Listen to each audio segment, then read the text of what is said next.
India is the world's fastest growing economy, and that means ETFs like ZID could be your ticket to unlocking some of that growth for your portfolio. Fasten your seatbelts, folks. This is going to be a good one. ZID is the BMO MSCI India ESG Leaders Index ETF.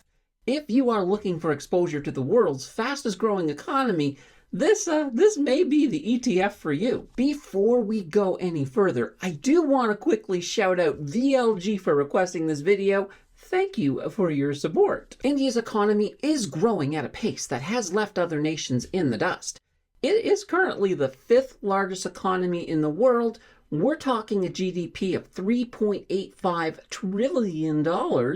And projections suggest it will rise even higher in the coming years. With a massive young workforce, increasing digital adoption, and robust manufacturing growth, India's market is one of the most dynamic globally, for sure. The Indian government is putting huge pushes on developing more infrastructure to power this explosive growth well into the future. Recession or possible recession, those are just words that are not used today in the Indian economy. And that certainly adds to their desirability as an investing destination. It is not all roses, as India has had their fair share of global challenges. Despite any of those challenges, they have shown remarkable resilience. Their stock market has been on an upward trend, supported by a consistent flow of foreign direct investments and strong earnings from major companies. This is where ZID comes in, as they offer a way for investors to tap into this vibrant market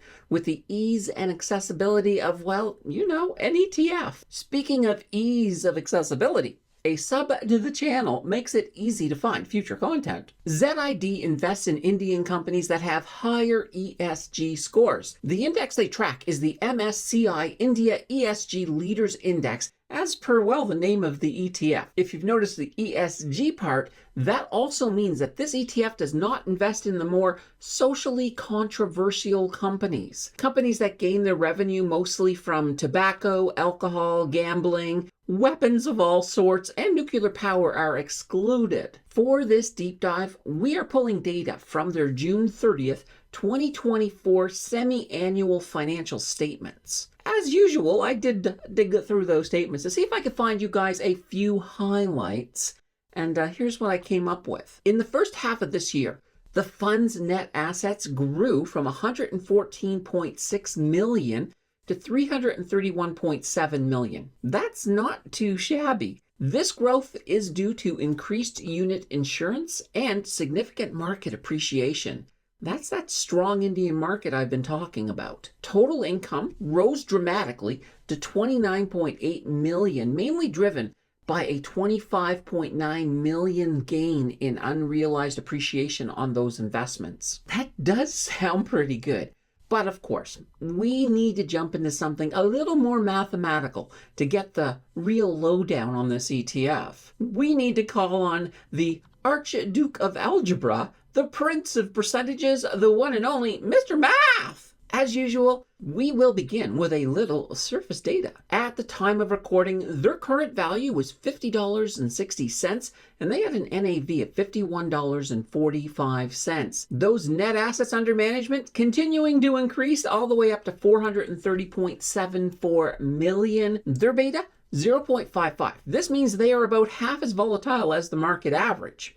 That price to earnings ratio comes in at 47.38. Their average volume, that comes in at 11,068. It is a little low, but once again, this is a niche ETF, and we're talking about investing in India. So yes, we're not going to have the mainstream on this one. Thus, you get a lower volume. Return on equity, we do not have a value for this ETF. So that's an NA. These numbers are pretty much as expected. Let's dive a little deeper and get into the fund specifics. We'll, of course, start with those fees. They have a management fee of 0.60%. Adding in their other expenses, we get a management expense ratio of 0.67%. So these fees are definitely a little bit on the higher side, but as you can imagine, there is a little bit more to investing in the Indian market opposed to investing here at home. So that kind of explains why they're on the high side. Let's take a look at those holdings. Their top three holdings include Reliance Industries at 13.21%, HDFC Bank at 12.22%, and Infosys Limited at 9.75%. Oh boy, luckily the harder to pronounce companies didn't make the top three. I'm pretty grateful for that. So looking at their diversification, financials take their biggest chunk at 20.84%, followed by consumer discretionary at 14.11%, and energy sitting there at 13.20%. Finally, for the fun specifics, let's take a gander at that tax breakdown. So for 2023, foreign income made up 97.0% of their tax profile. The remaining 3% was return of capital. Looking at that tax breakdown, this one is of course mostly taxable. So the best place for it is in your TFSA if there is room. However, because it's not a really huge dividend, I would not stress if this is in a non-registered account. Okay, so let's peel back another layer and take a look at their dividends and returns. I mentioned it was a small dividend, and that's exactly what we got. It's a yield of 0.988%, and it's an annual dividend of 96 cents per share. Sorta. I do need to point out that with that 96 cents that they paid out last year, you only received 50 cents as a cash payout. The remaining 46 cents was reinvested into the fund. This reinvested portion will increase your holdings in their shares.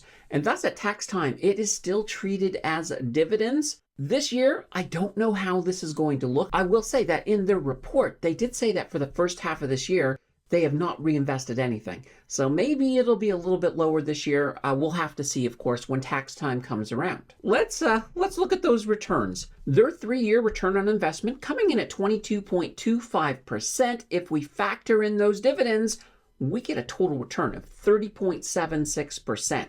On the 1 year, return on investment 25.50%. Sprinkle in those dividends, we get a total return of 27.88%. From the return data, we can see that a lot of their growth has been stronger in the last year, which does coincide with some of the ramping up of the Indian economy, especially as many countries are looking to India for their manufacturing needs instead of China. With that being said, I do think we have enough information for the final verdict. It goes without saying that exposure to India's current boom is not a bad idea for your international diversification. ZID is one of those ETFs that does fill that role quite nicely. This ETF has demonstrated nice returns, and they could very well get better as long as India continues to boom, and right now that does appear to be the most likely scenario. This is a fantastic ETF for diversification and a not too shabby total return option at the same time.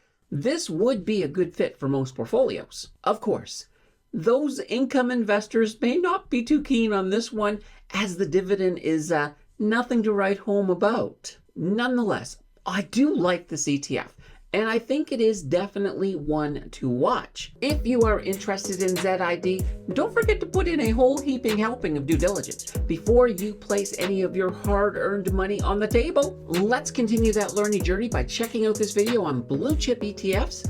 Thank you for watching, and I will see you in the next video.